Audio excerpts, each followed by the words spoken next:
Welcome, everybody. All right, we're talking about a really interesting topic that's going to happen for a whole lot of people in this world, and that's restarting your life.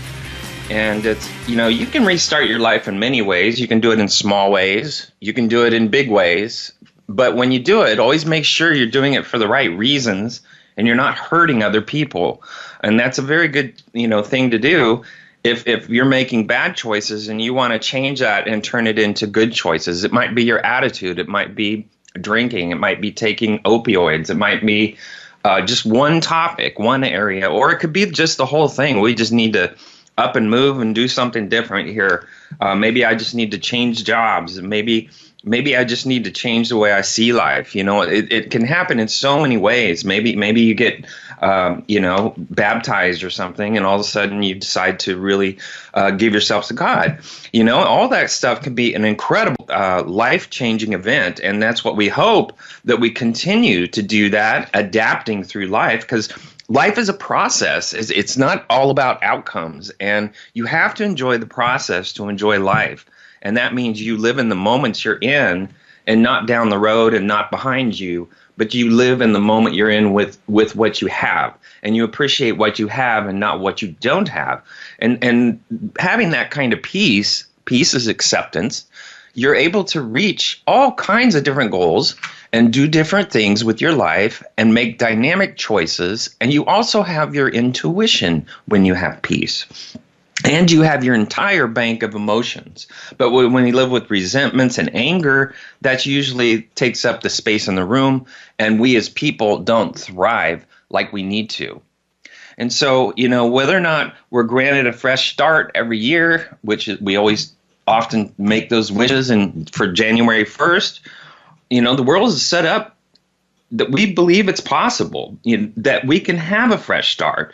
But a fresh start doesn't just involve starting something new. It means letting go of the past, in the form of relationships, in form of jobs, in form of living arrangements, your body type, your overall health, or doing whatever it takes to get out of the rut you've been stuck in. And this letting go is basically the flip side of starting over. So most of the time, it feels easier to stay with people, places, and positions, and until forward motion is ceased entirely, and then you basically get kicked out of the nest because you cannot stand being in the rut you're in. So you need a whole new way of looking at things in your current situation. And diminishing returns are still a return on an investment, but hanging on until something becomes unbearable and toxic sometimes feels like the only choice. And it's only later what you shake your head or wonder how to let up and go on. Knowing when to make a move takes years of experience and a wide lens view of where you are in life. And so, basically the truth is every day can be a new start. It's making yourself believe the truth in such a simple statement. And that simple statement is the hard part, by the way. When we arrive at a wall or a dead-end street, we know we have no choice but to train our minds into doing what's best for ourselves, for our families, for our children, for our spouses, and develop new habits. And over time, the change of these habits become ingrained in your self-defeating choices that we used to make. And so change happens constantly in the world. And so the trick is to change work in your favor, not against you. So always changing to favor and build your life. It's important for us as a legacy to our families, our long-term family. I'm talking about our historical families, is to rise above where our families have been and carry on a new tradition that other people can grab onto and follow. And so the people we're most emotionally invested in are our significant others, our fans, our family members, our children, and beyond that are people we work with daily in our community. And so people who go through tough times together develop strong emotional attachments. And you only get to know how a person reacts in challenging situations over time. We are not always responsible for what happens to us, but we are responsible for constantly for how we react. And so deciding an action or an adventure or a love story, this dynamic plays out regularly. Often the characters trading off, saving each other's lives over the course. And in real life, a hero might be someone who puts a victim out of a burning building, or someone who's a breadwinner in a household, or a neighbor who brings food over to a starving family. Change happens over the length of time and in an instant.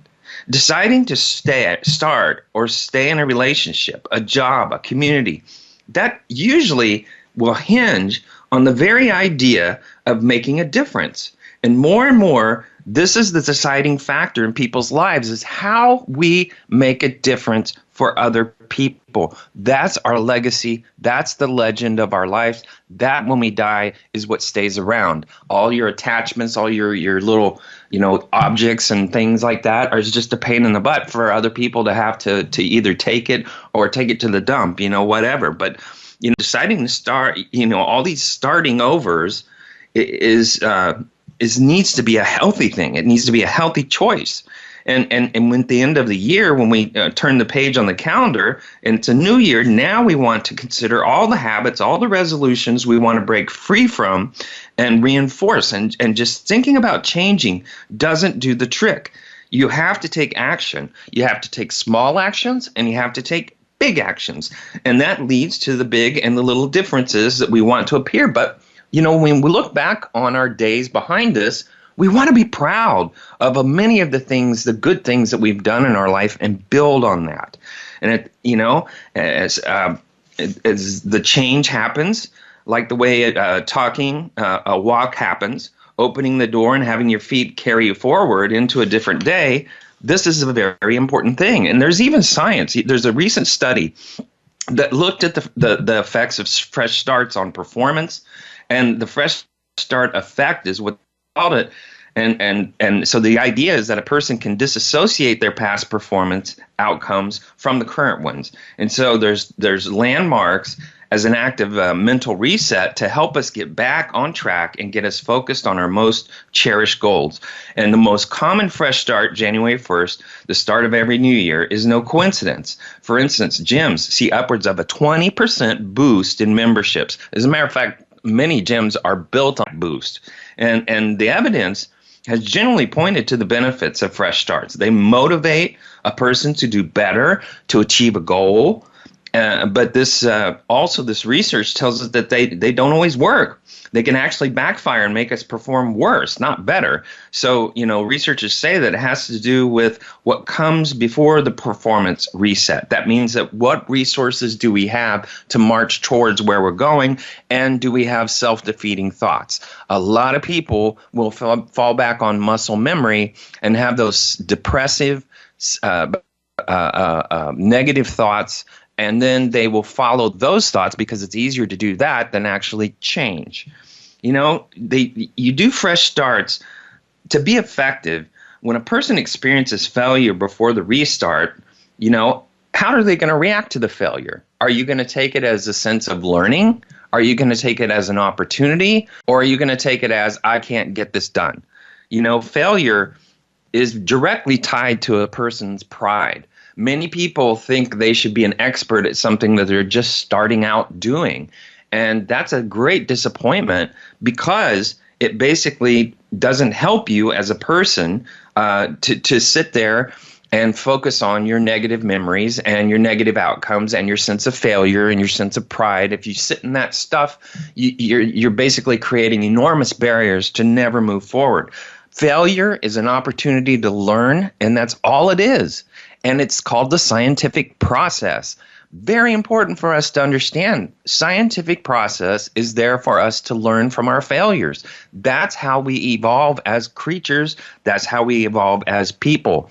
Process, process, process, not outcomes. If you get great outcomes, build on your outcomes and start a new process. That's how life works. It's leaps of faith, one after the other, and called experiential learning, which is a very important component of human nature. That means we learn from our experience, and failure is always a part of that experience. If you're going to do a reset, though, you need to be a little careful. and recognize the difference between your good past and your bad past. If a person's been succeeding or hitting their goals, it'd be wise for them to avoid starting tasks on landmarks that where they failed before, or landmarks where they don't have a plan to get out of it. It's important. When you're the smartest person in a room, go to the next room where people are smarter than you and stay there and learn from them. You can't change in a vacuum, and you don't want to reinvent the wheel. You really want to watch how other people succeed and follow their steps and follow their processes, because they can leap you to change rather than just dragging yourself to change. If you're going to change your body type, maybe getting a trainer to help you and to inspire you and to push you so that you don't self-defeat. And they can give you a process that maybe you as a person never had, but as you follow their process, suddenly you get to your goals a lot faster, and then you start to add to that process and improve and improve and improve. Exaggerating the nature of a continued goal process and drawing attention to the previous periods is very important. So we look back on our progress and we go, wow, that's good. I've lost 6 pounds. Yeah, man, I've lost this. I've done this. I've gained this. I've gained this muscle. That's the kind of stuff that you want. And I'm just using body as an example, but that's what we want to do. If you want to change about making money, you have to understand the world is your oyster. We're in a free country. It doesn't feel like it now that we're in COVID, but the truth is opportunity comes from our brains. If you don't like where you work, figure out how you can work for yourself. But that means you're going to have to do something hard. That means you're going to have to stay with it. And you're going to have to trust yourself and trust your process that it's going to get you where you want to go. A lot of people will own a franchise because the franchise already has the process in place. That can be expensive. Some people want to start on their own because they don't have a capital. So what they do is they basically develop a plan and look at how other people started their plan and how other people funded, and figure out how to get the funding they need to do what they want, and then they build on it. You may not get that crystal palace that you're looking for, that really successful business for maybe 5 years. But make a plan. Make a plan. Make your job pay for the business, meaning that you may hate your job, but you take money you make from your job to make an investment in you and in your success, and down the road building something up that's going to work well for you. And that's a very important thing. A lot of people get into real estate, and that's exactly what they do. They start and they get with a realtor that knows what they're doing, and maybe somebody that buys and sells houses very quickly, or builds them up and do the fixer-upper thing and sells. But the bottom line is, it's really important to have that plan. In our response to circumstances out of our control, when we're confronted with something in our lives that we don't like, we ask ourselves, is there anything I can do about it to make it better? And that may simply be your attitude. And if yes, by all means, we should pour our energy into doing so. And if it's no, we press the happiness button, which means we accept what life has presented us, period. And when we let go of the outcome we wanted and replace it with the wholehearted readjusting to the situation and accepting things as they are, we become much more productive people. Hitting the button is a straightforward concept, but my experience working with lots of people and organizations has made it clear that actually doing so on a regular basis until it becomes second nature is one of the greatest challenges you'll ever face. So now, how about when we're stuck in someone's life problems, the death of a loved one, a divorce, an infidelity, a major illness, financial hardship? Everybody knows what I'm talking about. These big things strike us in our lives, and every other tough moment we've faced prior seems like a walk in the park. Even for those of us who are really good at pressing the happiness reset button, these tragedies really put our lives to the test. And this is oftentimes, amazingly, when people meet their faith. And this is oftentimes when people meet God, because God can take you to places that you have never been. And that's a very important thing. He has a different journey for you, and that's when you find your passion. If you vest in your passion and you become an expert at your passion, people are going to seek you for that. And there is a price they would pay to get your knowledge. Very important. If something isn't right, it could be your job, it could be the place you live. Sometimes neighborhoods are really nice and then they turn into a dump. Sometimes they become a rental community. And so you may not be as safe in the old neighborhood that you used to live in. You need to keep looking around and figuring out, is this fitting my life? And does it fit where my life is at this time? Day in and day out, you may not feel happy. And that's a clue that something needs to change. As many as 1 out of 3 Americans is unhappy, and this is just Americans, and I would suggest it's probably the whole world. 1 in 3 are unhappy most of the time. Unfortunately, many people just live with their unhappiness, and then they complain and they whine, or they just sit in it. And it's often the easiest route of least resistance to blame others, your life conditions, the weather, politicians, tax code, your teacher who didn't encourage you enough, somebody who abused you in your childhood. You just sit there endlessly as a victim, and your unhappiness becomes who you are. It becomes real. And so it's important. If you're going to be successful in life, you have to be resilient. Resilient. If you look in the Bible, all of these characters, all these people that were in the Bible, Old Testament and New, all of them were resilient. What's the message? You need to do that. But that's tough. But we can do it. And you can do, something that is important to you. The problem is that many people don't know what they need to do to change. Their unhappiness has become so embedded that they don't recognize what might shift them to a happier place. Like divorce. I've always said to people, you never know who you divorced, and you never know who you married until you divorced them.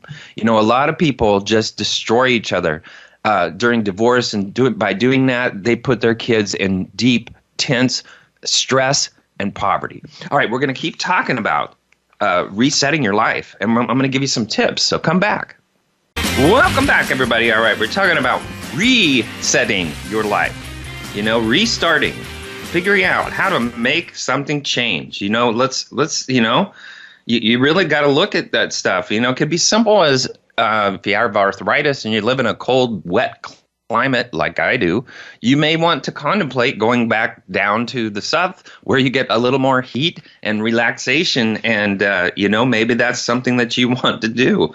Maybe you're addicted to chocolate or sweets.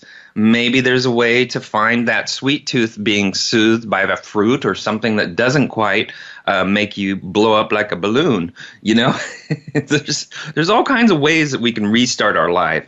And we choose these paths. But if we're going to choose a path, we have to have a plan of action. So if you're wishing you could start the new year all over again, you can anytime. Just pick a day, any day, declare it your personal New Year's Day to reboot your life. And if you select today, you're not alone as the new, as people come into life. This is what people did even in ancient cultures. Consider a birthday, an anniversary, or any day to start anew, and consider these ideas to basically help you. One of the biggest factors that impacts the success of resolution making is to realize what you focus on expands. Focus on avoiding something like drinking or overeating or procrastinating. Procrastination is depression, folks. And you just might ensure the continued success. As an example, 98% of people dealing with stress tend to wake up at night ruminating about the thing that bothers them that they cannot control. It might be a fight with your spouse, an argument with a coworker, your cash flow is terrible, maybe an illness, maybe something else. And it makes sense to focus on the problem, but, the problem will get the energy, which only serves to reinforce the rumination of the problem. So the key is to focus on opposing the force, not the problem, but the solution. I don't talk about problems. I talk about solutions. That is a person that's resilient. Let's look at the 7 deadly sins: pride, envy, sloth, greed, anger, gluttony, lust. Numerous stories throughout time teach caution about succumbing to those behaviors. So the message is reinforced to us as a young age by parents, teachers, books, media. Well, it used to be the media. It's allowing fear, envy, anger, and pride to mask you and your heart and your intuition, and that basically takes your intuition away, which is how you really truly connect with other people. People would be more successful if they focused on the light side of themselves. Instead of making resolution to lose weight, try to make an intention to take care of your body with nourishing food, love, and care. That love and care might consist of vitamins. It might consist of exercise, deep breathing, lotions, fragrances that are uplifting, a lot of water, maybe listening better to other people. The person that's most powerful in a conversation is the one who's listening. And in this situation, that's you. As for the 7 deadly sins, try focusing on their complementary positive, like joy. Instead of avoiding greed, think of expanding how much you share. Instead of battling lust, try encouraging people towards their passions. Instead of resisting anger, give yourself, nourishing love. Instead of avoiding becoming, a couch potato, allow yourself to dance more. Instead of inhibiting your eating, try releasing your artistic sense and seek quality over quantity. So no longer are you looking for a quantity to eat, a whole bag of potato chips, a whole pail of ice cream. Think of quality, having a good quality. We get full a lot sooner if we stop eating and take our time eating.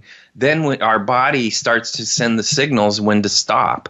Unfortunately, people that eat fast, they eat past what their body can take. And then they overstuff themselves and they lose energy and they become couch potatoes and lethargic and they just sit there watching TV. If you've gotten anything from what I'm talking about, I hope that attitude is everything. Don't beat yourself up. Take a day at a time, forgive yourself, know that you're trying to make things better. You're willing to make things better. But the people that succeed, they have to say, I will, not try. Try is the weakest word in the English language. It should be banned. You either will or you won't. You will or you won't. And it doesn't mean you will immediately, but maybe a will is to begin a process that is healthier for you and your family. Whether you quit something of your own or have been forcibly stopped, starting over always requires a leap of faith. And so there's an exhilaration of new possibilities and to open the road ahead, but there's also the moment of a free fall and fear that somehow you won't land on your feet. Well, the fact is, the more you do land on your feet, the more you know that you are resilient. You know that you even if you fail, you still have opportunities. Even if you got fired from your job, you still can go and find something and work because you have a good attitude. But if you're going to wallow in it, the fact that you feel like you should be accepted by every single change of a manager or change of a work environment, the fact is they evolve too, and we don't always fit in that. You got to manage, first of all, your regrets. All of us will inevitably experience some regret in life. It just comes with the territory of being a human being.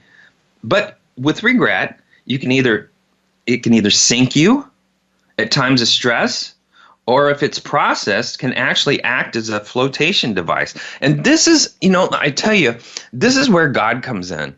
I take it, everything that happens to me, God brought to me, and he's really trying to figure out how I'm going to respond. And looking to Jesus, I know everything that happens to me is, even if it's awful, is meant to do good.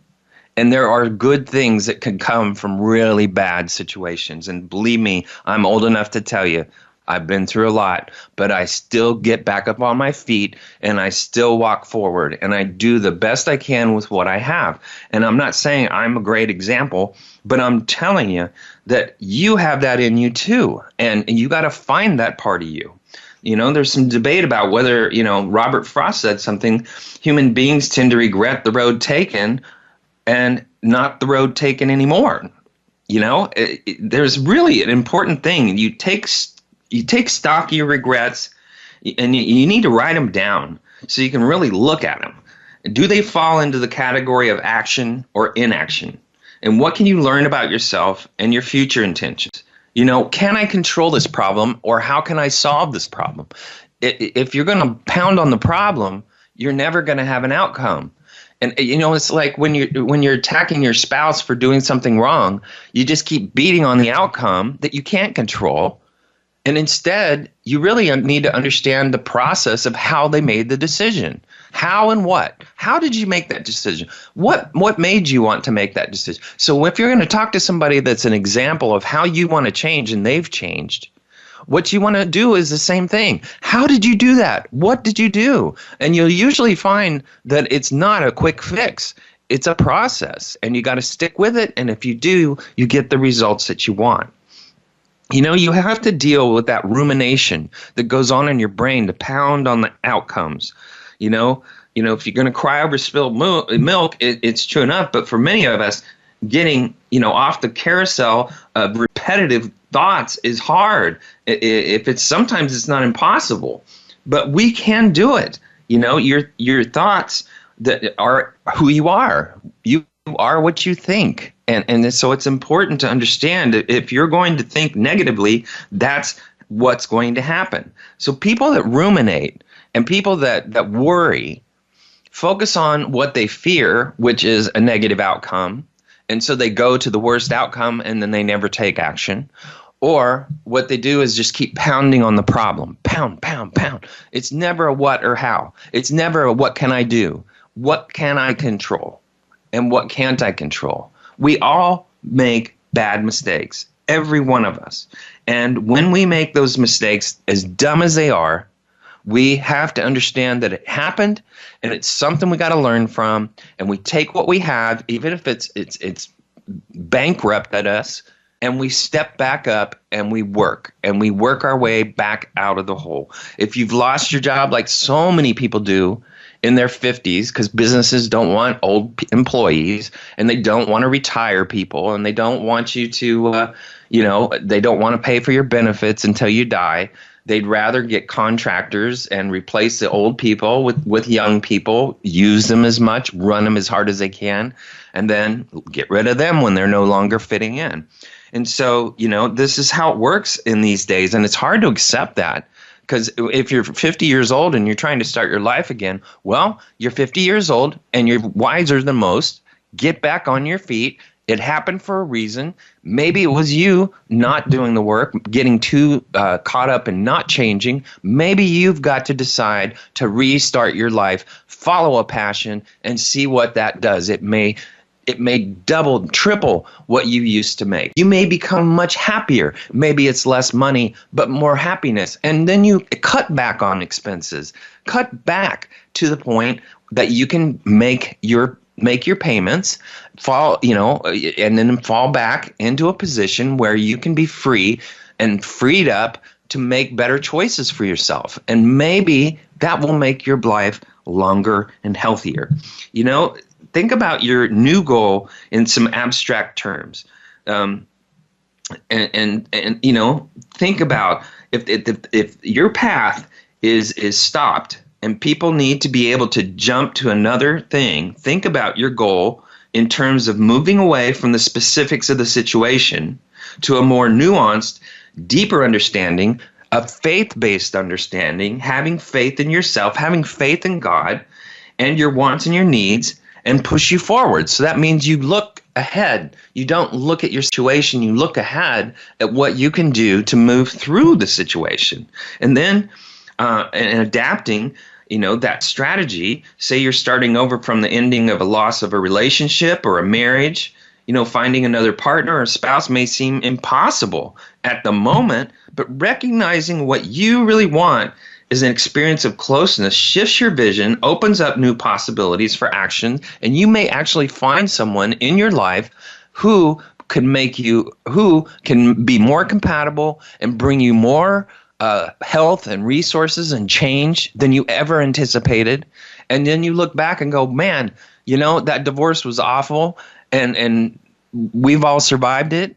But I'll tell you what, I'm really a lot more at peace with who I am, and I'm more at peace with the person I'm with. You can appreciate yourself, that in that way. You need to be resilient. A lot of people, when they find that they're working in a job that they're unhappy with, maybe it's the environment, maybe it's the people, maybe it's the hours, maybe they can take that expertise if they enjoy what they're doing and move it to somewhere else where the environment is better.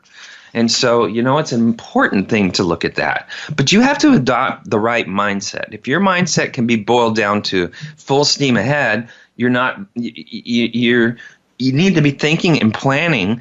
So your goals require a mindset of actually achieving, which is a will. I will do this, achieving your goal. But the first mindset is deliberative, and it's open-minded. So you can weigh your choices and your strategies, gather all the information you need to pursue your goal. And it's at this point that you'll want to network and solicit other opinions. Don't do it in a vacuum. Don't do it by yourself. Don't reinvent the wheel. Seek the resources that can give you the expertise to assist you. And maybe they're going to do it different than you do it, but maybe there's pieces of what they do that you can borrow and make your life better. But by focusing, you can shift from one mindset to the other depending on the circumstances. So this is where the consciousness of not just what you're thinking, but how you're thinking really matters. Stay in your approach. Stay around people that motivate you. Stay around people that offer you knowledge. Stay around people that are not negative, not self-defeating. Do not be around people that don't believe in you. Don't be around people who are dragging you down. You need to set yourself free so that everyone can survive in your life. And it's important. But you've got to motivate yourself, and that means you harness that power. The way you do that is you borrow an emotion that will motivate you. Doing hard means I'm motivating myself to do something hard, but I'm going to use an emotion to get me there. My emotion was empathy. And that was an important emotion to me to get me through school so that I could be doing this. And it's important because I didn't do the schoolwork for me. I did it for you. And that was much more exciting than doing it for me to make money. You don't go into a mental health field to make money necessarily. There are people that do that. But you do it because you love people and you want to be a part of fixing things in their life that need to be fixed. And in helping them with their issues. But you have to have tools to do that, and that means you have to be in tune with the classroom. That means you have to be in tune with your education. And if you do that, then you have the tools to help. If you're just sitting there to get a degree, the degree is not going to make you effective. You have to make yours effective. So you harness that energy, focusing on the things you've accomplished that puts you in a flow. And you can recall a time when you were doing something that you totally lost track of time, you felt completely immersed in, and at that time felt a sense of satisfaction and meaningfulness. There was something in that was a part of your passion, and you need to learn from that, and you need to grab that. You got to be creative as you begin to think about what you want to do next. You want to get a real fix on the things you do that put you in a good flow. This flow, this passion can be achieved through many activities. Like one of them for me is gardening. Some people knit, some people write, some people play sports, some people help others, almost anything else. And try to think about those activities in more abstract terms. What parts of them put you in that passion? Is there a way of incorporating some of those experiences to where you are going next or into the work that you have? Now we're going to go into another topic that's very important, and a lot of people don't do this. I did a show on this just recently, but you can restart your sex life, and a lot of people don't do that. They get stubborn, they get resentful, and they stick themselves in a life that's mundane and ritualistic, and they're no longer enjoying change. And what happens is they get stuck in their sex life because they're mad at their partner or resent their partner for something, and they don't make it important, and then it dies on the vine. And it could stay away for years. So we're going to talk about restarting the sex life. I'm not going to focus on the whole show, but we're going to also talk about some other areas like your health where you can restart. So come back. Welcome back, everybody. All right, we're talking about restarting our life. I'm going to start this segment on restarting your sex life. You know, most of us have experienced times in a long-term relationship where we're alienated from each other. There's no time frame of mind to give the other party, compliments, figurative or literally. And that eventually passes, usually to be followed by, hopefully, highly erotic makeup sex, or if single, after a long time of dating and loneliness, you fall in love, or something like love, and you experience a really exciting first time and hopefully many times thereafter. But what's really important to address here is the odd circumstance of happily married individuals who, for no reason they can offer, are not sharing sex with their partner. And sometimes there's a reason that might not make sense to others, but it does, at least to one of them. There's people I've counseled, young, attractive people who'd not been sexual with each other for maybe even, years. Initially, maybe one of them was sick, or a first pregnancy, or maybe they're just not interested in sex. And then as the pregnancy progresses, the husband may have to travel, or he's starting to work a whole lot. And then there may be a resentment that after the baby, was born, his abstinence and their refusal to have sex in the ensuing time, they may just fall out of the habit. And then they're too reluctant to reinitiate or unsure of how to start it up again, and it can build up into this hiatus. It becomes longer and longer, resulting in both, coming to see maybe me for not having sex. And so, my simple response is, so go have it, go do it. That's your immediate thought. But, you're hungry, you eat, clearly. It's not that simple, but it could have been, maybe one partner is no longer attracted to the other. Maybe they're hot for someone else. Maybe they're deeply depressed. Maybe they're angry, either overtly or unacknowledged at their partner. But that unexpressed anger is a surefire libido killer. Whether we jointly provide an attributable reason for sex not happening, the essential problem is that people are, what are you going to do about it? When it is established that both people in the couple are willing to have sex with the other, several cases, they simply did not know how to get things going again. And that's the majority of cases that come. The personal solution, the direct and unequivocal ones, hey, do you want to have sex? I do, was not their repertoire. And that needs to be in the repertoire. Many people, male, female, homosexual, heterosexual, they have pairings. And they're so paralyzed by the possibility of being refused that they're unwilling to direct the request, even if it's a statement of desire, because they've been refused so many times. In some cases, they felt that subtle overtures that they've been making had already been rejected. But you have to wonder, well, how subtle was it? It's going to get more subtle and more subtle and more subtle as there's more rejection and more rejection and more rejection. So the deal is focus on a script. Try to create a script that breaks the ice.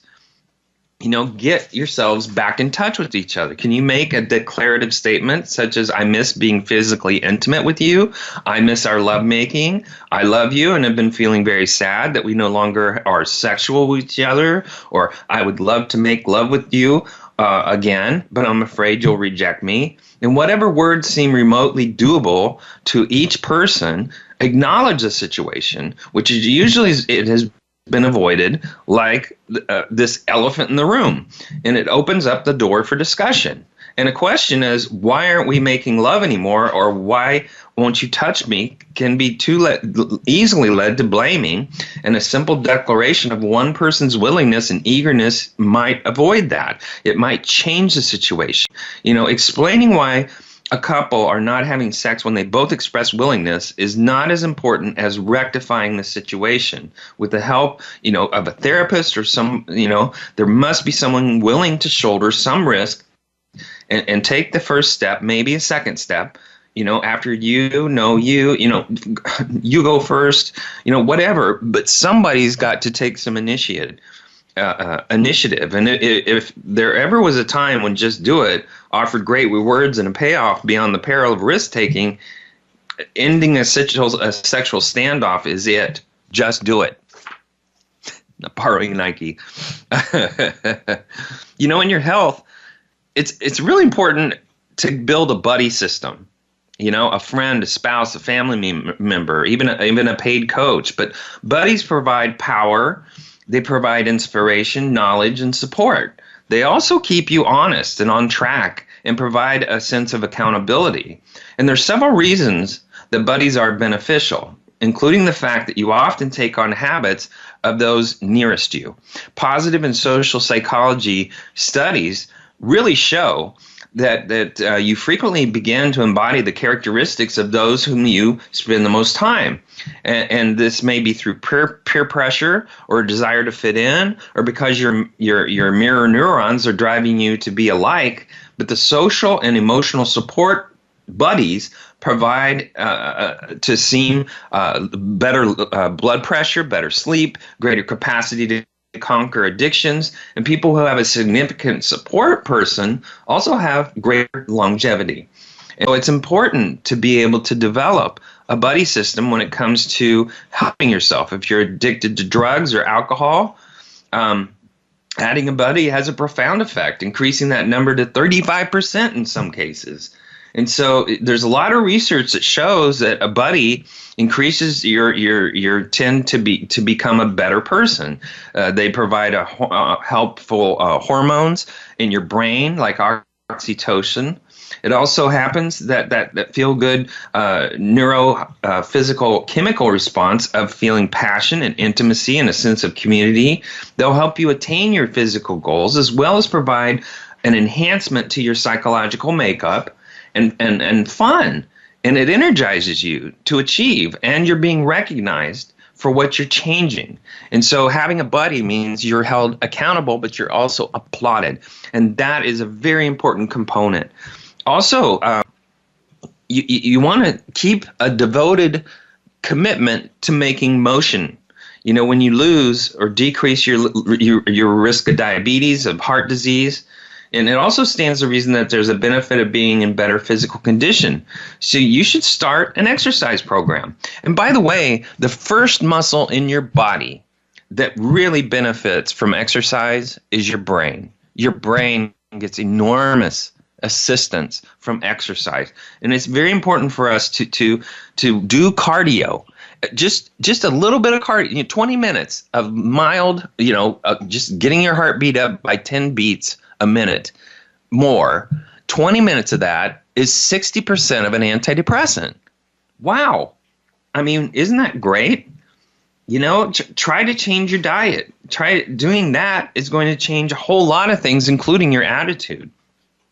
There's also transforming your body back in time. Involves shifting your eating habits. Healthy eating means eliminating certain foods from your diet. And I know that there was something that I eliminated. I eliminated sugar, not sugar, but candy and all that kind of stuff from my diet. And by doing that, I basically don't even like sweet stuff that much anymore. I just, and I enjoy more natural food. Not that I'm the epitome of good health, but, by doing that, your brain shifts and it says that I don't like that anymore. And the more you start to tell yourself I don't like that anymore, I don't need it, then all of a sudden you don't crave it. And so it's a good thing to transform yourself. But also you want to form a habit. And that focuses on breaking addictions like cigarettes or alcohol or certain foods that are harmful. Usually these things introduce themselves at certain times of the day, like the 5 o'clock alcoholic. That's, something that people fall into. Breaking addictions allows you to reset your clock and get your do-over and get your brain back in shape. Also, things that make you stressful, changing your mindset towards the stress can be a very important component. Reviewing what you're stressed about. If you're stressed about something, you're trying to control an outcome and if that you can't control. And so it's funny that people do that, because the way that the mental health is, at least the thought-based mental health disorders are come up with, are basically the way you cope with trying to control things you cannot control. And so people find themselves in diagnoses like depression or anxiety or all kinds of things, panic attacks, all kinds of crazy stuff, or OCD. Then what you're going to do is you're going to find yourself coping in that way, and that's going to become who you are. If you want love in your life, if you want that to change, that also affects your health. A sexual relationship has enormous beneficial effects on your lifespan and your overall health. People who are frequently intimate have greater immunity, less heart disease, more balanced hormone levels, lower blood pressure, improved sleep, and a lower risk of cancers. Making love with your spouse or significant other also has many psychological benefits. And so, as we fix our bodies, we also can be fixing our brains. And plus, sex is exercise, guys. So it's a good thing. Explore and engage. And this is what it's about, finding your purpose in life and then pursue it passionately. And that's a very important thing, because that's what God wants for you. That's what your purpose for your life is not about you. It's about other people. And how do you want to how do you want to impact people? Where do you want your life to meet other people where they need it? Also, you have to be able to look at the departures in your life. Departures are loaded with emotion, disappointment in a relationship, a job that didn't work out, what's being left behind, loss of anticipation, the prospect of a fresh start. A small percentage of life's events, yet beginnings and endings, are far easier to recall than the middles. And because they're among the relatively few great memories we sustain, final impressions are enormously influential in shaping your life story. And the story flows better when it is capped with closure. And that means you may not get closure, but you can give yourself closure.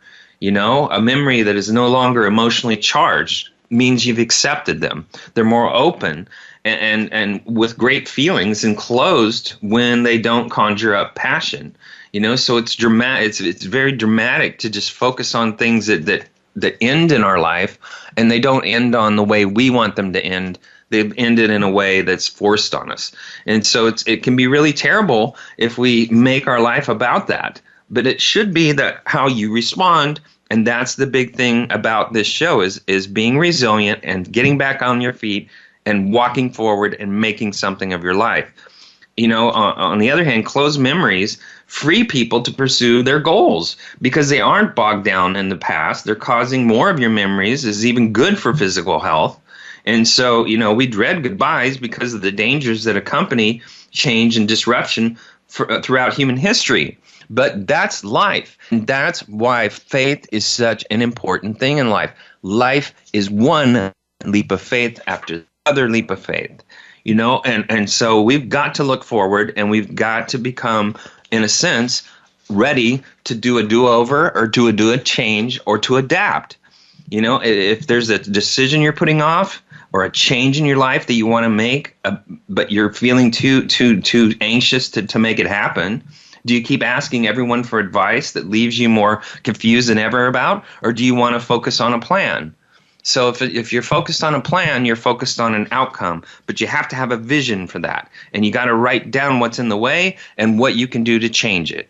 That's how you do it. But if you're always reacting in a stressful, worried way, you're not living life the way it's supposed to live. You don't live in fear. You live in faith. That's life. That means you're alive. If you live in fear, alive. And so it's important to understand that, you're just coping. And coping is not living. All right, that's our show.